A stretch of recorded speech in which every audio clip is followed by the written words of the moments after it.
The Sao Paulo Grand Prix weekend really was one of two halves for Red Bull Racing. The team started very poorly at Interlagos but managed to get from the pit lane onto the podium with Max Verstappen on Sunday. But what did Red Bull do to turn their weekend around? We'll reveal all in today's GPFans Special.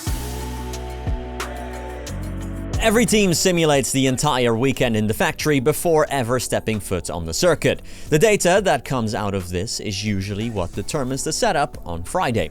During practice, this gets fine-tuned, but in a sprint weekend like in Brazil, there isn't time to do all of this, as Dr. Helmut Marko told Sky Deutschland. Quote, with the slightest change, for example, if the temperature differs by 4 degrees compared to another session, there's already a possibility that everything is heading in completely the wrong direction.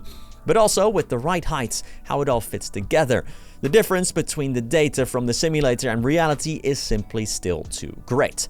But that it's all so far apart, I hope we can rectify that in the last 3 races. Interlagos is a proper old-school circuit. It's bumpy and there is a lot of height difference, and these are things that don't suit the RB21. Dutch media reported that Red Bull had a Brazil-specific spec with the setup, but that they reverted back to a Mexico setup during FP1. After the sprint race, in which Verstappen finished 4th, they overhauled the setup again, now to an Austin spec, the one Yuki Tsunoda had been using all weekend. This produced the first double Q1 exit for Red Bull since 2006, with Verstappen in P16. Red Bull themselves never revealed the direct cause of all the issues. Verstappen complained about vibration and a general lack of grip. Driver 61 Scott Mansell pointed at the right height in his research that caused the car to bottom out, leading to a bouncing effect. That throws off the balance, and that in turn produces a loss in downforce as the car's platform is unstable. Peter Windsor argued Verstappen couldn't get heat into his tires because of that lack of balance, something that is crucial in the ground effect era of cars. Red Bull opted to take the RB21 out of Parc Fermé on Saturday night to once again overhaul the setup. The punishment for this is a pit lane start, but since Verstappen was starting from P16 and his setup would have left him without a chance to attack, they did it anyway.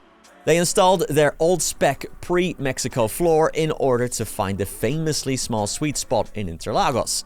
They also installed a new ICE, turbo, MGU H and K, a new battery, and control electronics. They went over the yearly allocation with all of these parts, which would normally mean a hefty grid penalty, but that didn't apply because of the pit lane start. A new power unit doesn't give you as much performance as it used to back in the day, but it is absolutely an advantage. So, with new hardware, a new floor, and a new setup, Verstappen had all the tools to go full attack and get on the podium from the pit lane.